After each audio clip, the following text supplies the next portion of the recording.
Alors, pour la deuxième partie de ce cours, donc, nous avons quelques concepts à définir. Mais tout d'abord, nous devons définir qu'est-ce qu'un concept. Donc, un concept, c'est une représentation mentale que l'on sait faire d'une idée, ou bien d'une opinion, ou bien d'une chose. Donc, il s'agit de représentation mentale construite grâce au langage. Le premier concept que nous avons dans ce cours d'éthique de déontologie universitaire, c'est la morale. La morale, c'est un mot français qui est dérivé du mot latin mores, ou bien dans notre mot français, meur. Ok? Meur, ça veut dire la adet, mais la morale, ça veut dire akhlaq. Ok? Donc, c'est l'ensemble des règles d'action et des valeurs qui fonctionnent comme normes, et on souligne le mot norme, dans une société. Donc, on peut aussi définir la morale comme un ensemble de normes propres à un groupe social à un moment précis.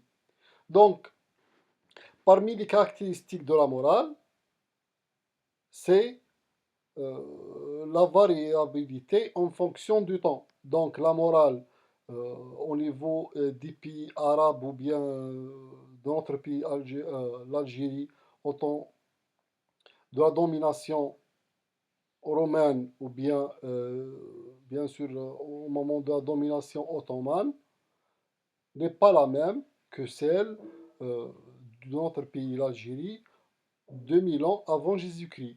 Donc, où il y avait une majorité de peuples amazirs, donc qui sont les peuples originaux de notre pays, euh, et tout cela va varier en même temps en fonction de la société. Donc la société, elle change avec le temps, sa composition, elle change avec le temps, et sa morale va changer avec le temps. Et bien sûr, si on va changer d'endroit, la moralité, par exemple, au niveau du, euh, de la civilisation de l'Égypte ancien, donc c'est pas la même que euh, dans la France, d'accord, à un autre moment donné. Donc, si on change la situation géographique, ou bien si on change le temps, la morale, elle va changer. OK? La morale, c'est une discipline donnée par la société. Donc, il s'agit de la bienveillance et la bienfaisance à l'égard d'autrui. Donc, il s'agit toujours de bien faire, d'accord? Et de bien veiller avec les autres personnes de la société. Ce sont les valeurs de devoir, d'universalité et de vertu. Donc, par exemple, il ne faut pas taper quelqu'un, il ne faut pas tuer quelqu'un, il ne faut pas voler, il ne faut pas faire de mauvaises choses. Ce sont euh, des normes ou bien des principes de la morale, ok, qui est inchangé. Mais avant, par exemple, si on va prendre le principe ou bien le phénomène d'esclavage, d'accord, qui est une chose horrible qui est survenue pendant toute, euh, depuis l'Antiquité, bien sûr, pendant toute l'histoire de l'être humain sur cette terre, mais à un moment donné, bien sûr, avec l'arrivée de notre prophète, sallallahu alayhi wa sallam, donc il y avait une abolition de l'esclavage ou en, en Arabie, d'accord? Et après, vers 1865, avec Abraham Lincoln, donc il a aboli l'esclavage aux États-Unis, d'accord? Donc, la morale, elle change d'un pays à un autre et d'un temps à un autre. Donc, la morale, c'est une discipline liée aussi à la société, donnée par la société et liée à la société. La morale, elle varie en fonction de la culture, des croyances religieuses ainsi que des politiques, de l'économie et de l'avancement technologique.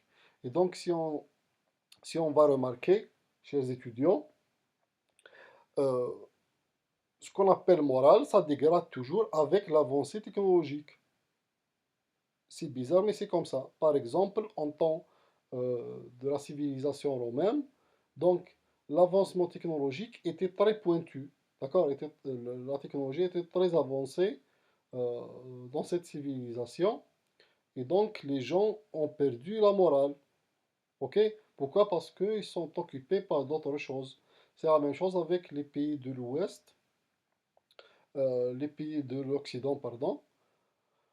L'Occident, on a une perte, on va dire, très accentuée de la morale. Ok? Au Canada, aux États-Unis, en France, etc. Donc ces pays ne sont plus des pays chrétiens ou bien juifs ou bien, on va dire, laïques, mais des pays qui n'ont plus de morale.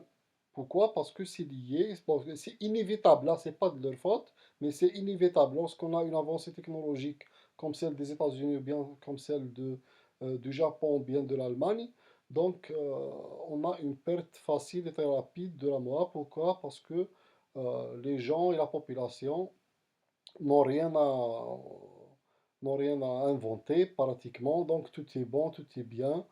Donc on atteint une certaine avancée technologique que, bien sûr, la morale ou bien les principes euh,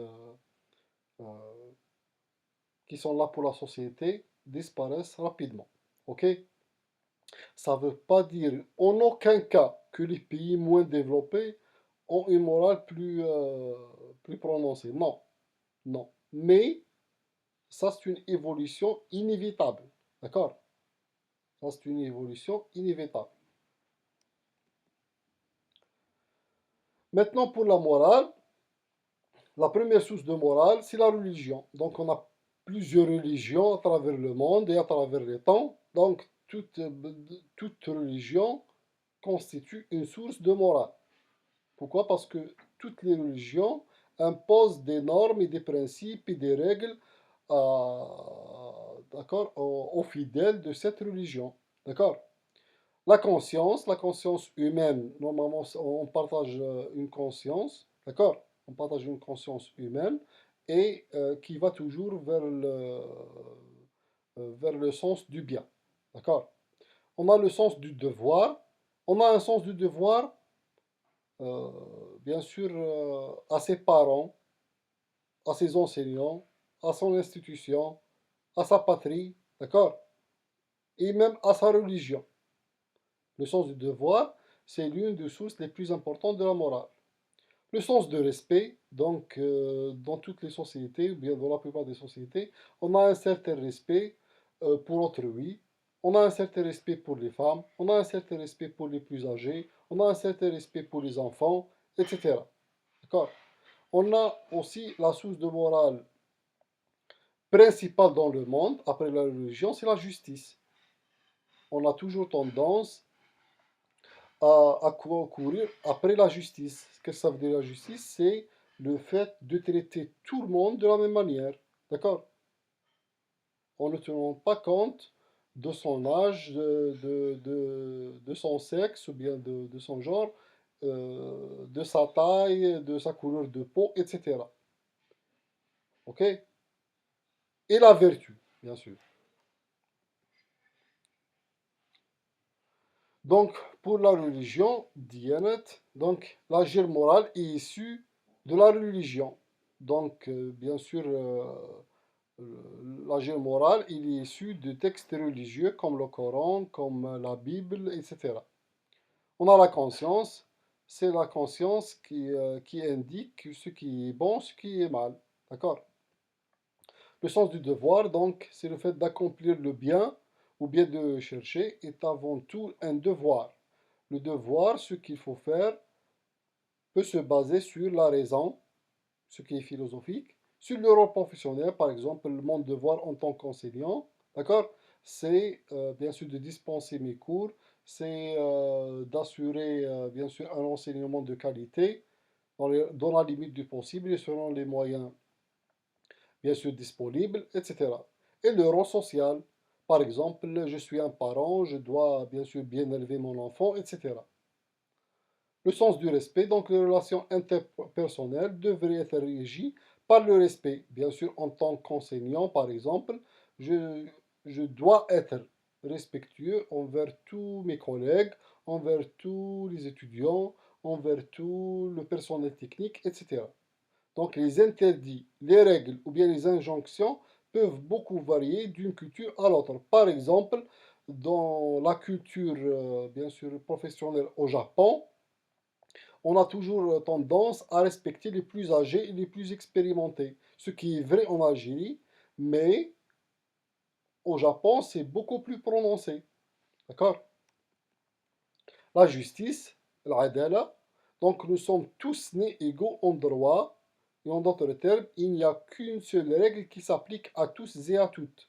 Mais cette règle n'est pas nécessairement de nature législative. Qu'est-ce que ça veut dire? Ça veut dire que normalement, les lois du pays ou bien les lois universelles doivent, bien sûr, énoncer clairement que nous sommes tous nés égaux en droit, d'accord, et en devoir. Ok? Ça, c'est numéro un. Mais cette règle n'est pas nécessairement de nature législative. C'est-à-dire, ça veut dire que certaines lois n'existent pas, mais on doit toujours essayer de respecter ce principe de justice. D'accord? La vertu, pardon, elle est propre au caractère de la personne, à son identité. D'accord? Une bonne personne ou bien une personne vertueuse accomplira de bonnes choses. Ok? Donc, la vertu, c'est propre à chaque personne qui va essayer, bien sûr, de bien faire les choses, bien de faire de bonnes choses. Maintenant, l'éthique. L'éthique, ça vient du grec ethos, d'accord? C'est la partie théorique de la morale. Donc, l'éthique n'est pas un système juridique ou bien une loi d'application générale. Ok? Donc l'éthique doit apporter une façon de faire ainsi qu'une justification de nos actions. Ok? Donc la morale personnelle de l'action, ce qu'on estime être bon pour soi, et la démarche visant à répondre aux questions que dois-je faire, comment dois-je agir et comment dois-je vivre. Ok? Donc, on a quelques définitions pour l'éthique. L'éthique est l'ensemble des principes qui régissent le comportement moral. Ok? Donc l'éthique peut être définie comme étant l'étude philosophique du comportement moral, de la prise de décision morale ou du bien-être. D'accord? Donc c'est pratiquement quelque chose de philosophique. Donc c'est pas vraiment quelque chose de très clair ou bien de texte bien détaillé, etc. Donc l'éthique peut se distinguer de la morale, comprise comme l'activité de choisir et de décider, de juger, de justifier ou bien de défendre les conduites, pendant que l'éthique étudie comment doivent se faire les choix moraux. Donc par exemple la morale, elle est là sous forme, par exemple, de textes religieux, de textes de loi, etc. Par exemple, d'autres textes comme le règlement interne de l'institution, bien de l'université. Mais l'éthique, elle n'est pas écrite. D'accord? Donc, l'éthique, c'est l'étude de comment dois-je faire ce que la morale m'énonce ou bien me dicte. D'accord? Par exemple, Kant, qui, euh, qui insiste sur ce principe absolu, ne fais pas aux autres ce que tu ne voudrais pas que l'on te fasse. D'accord? Donc, normalement, on doit agir de bonté et éviter à faire du mal à autrui.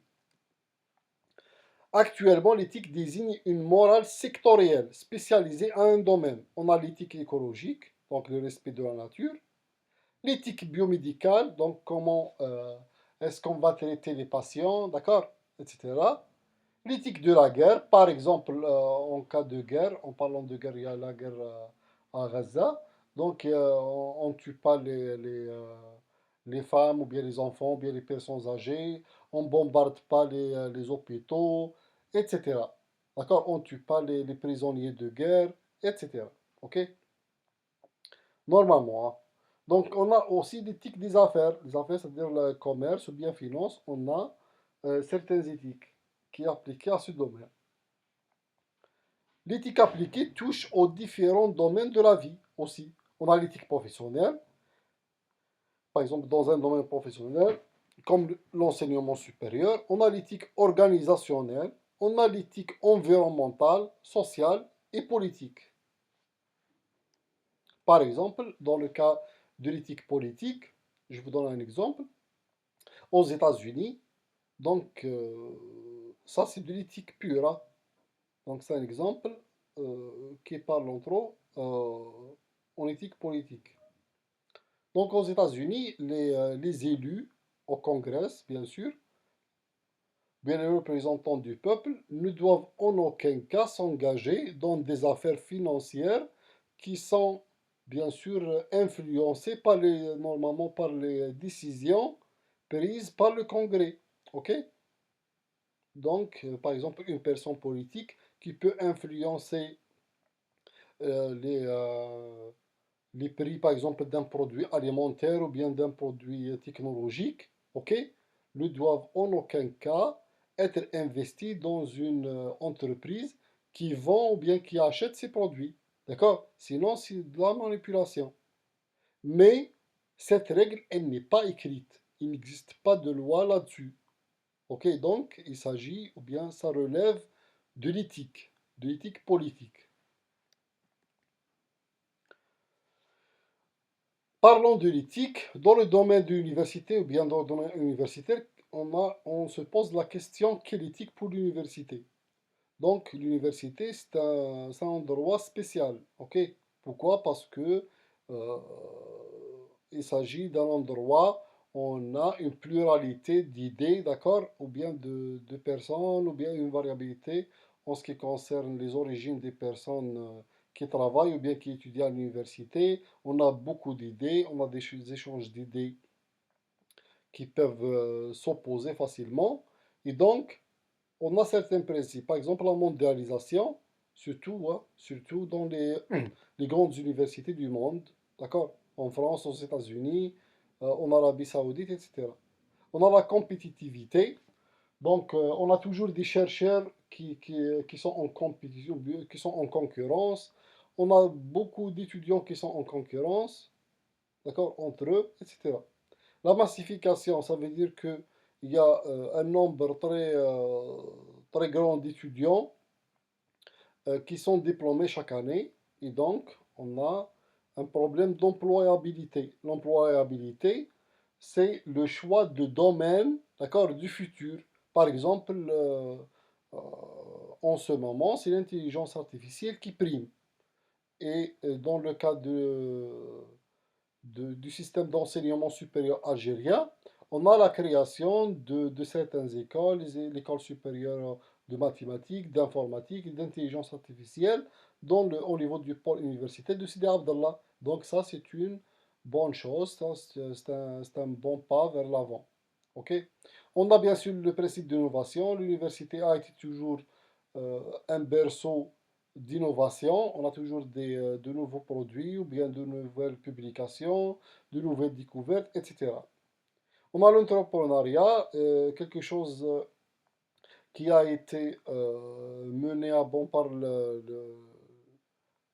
notre ministère avec bien sûr la création de mini-entreprises ou bien des startups qui sont issues des travaux des étudiants. Et on a aussi la gouvernance. Pourquoi? Parce que l'université, c'est pratiquement une petite ville. On a eu des universités avec 20 000 étudiants, avec 2 000 enseignants, 2 000, bien sûr, travailleurs ou bien personnel technique, etc. Donc, ça nécessite une bonne gouvernance. D'accord? Si on a des insuffisances de ce système, il faut se tourner toujours vers l'éthique. Donc l'éthique, c'est elle qui va nous dicter comment réagir, comment agir, comment faire les choses, comment bien faire les choses, etc. Donc les principes éthiques, donc sont comme des repères personnels hein, pour notre agir en société, quelles que soient les situations dans lesquelles nous évoluons, quelle que soit la nature sociale ou bien professionnelle. Par exemple, on a des repères. Il ne faut pas, par exemple, mentir. Il ne faut pas voler ou bien copier le travail des autres, etc. Ça, c'est bien sûr c'est une caricature. Donc, on a ici un bonhomme qui est là. On a ici en anglais the high road. The high road, ça veut dire c'est la route haute, qu'est-ce que ça veut dire? Ça veut dire que, par exemple, en anglais, I take the high road. Par exemple, si quelqu'un me dérange, ou bien me frappe, me tape, me vole quelque chose, donc on a toujours quelqu'un qui prend the high road. Qu'est-ce que ça veut dire? Ça veut dire qu'il essaye d'éviter ces problèmes ou bien ces conflits. D'accord? Comment éviter tous ces problèmes et ces conflits? C'est en, bien sûr, poursuivant bien, un chemin, d'accord, qui est dicté par l'éthique. Différence entre morale et éthique. Donc la morale a une connotation religieuse, par exemple. La plupart des religions dictent des principes de morale. Elle est extérieure à l'individu, ça veut dire qu'on a une source externe de la morale par rapport à l'individu. Donc l'individu, il doit répondre à la morale dictée par la source de morale. Ok? Elle nous interpelle avec autorité, par exemple dans le cas religieux ou bien législatif. Si on ne suit pas les principes ou bien les repères ou bien les indications de la religion, ça par exemple en islam, si on vole, on va nous couper le bras. Ok? Ça c'est un exemple. Même dans les lois ou bien dans la loi civile, si on tue quelqu'un, on va nous emprisonner ou bien on va nous tuer. C'est la même chose. Donc, elle nous interpelle avec autorité et c'est une référence absolue. D'accord? Euh, L'éthique, par contre, elle a une connotation laïque. Ok? Laïque, ça veut dire qu'elle est séparée de la religion, carrément. Séparée de la religion. C'est quoi le principe laïque? Ce principe dont vantent certains pays européens et même le Canada, etc., c'est la séparation de la religion de l'État. D'accord?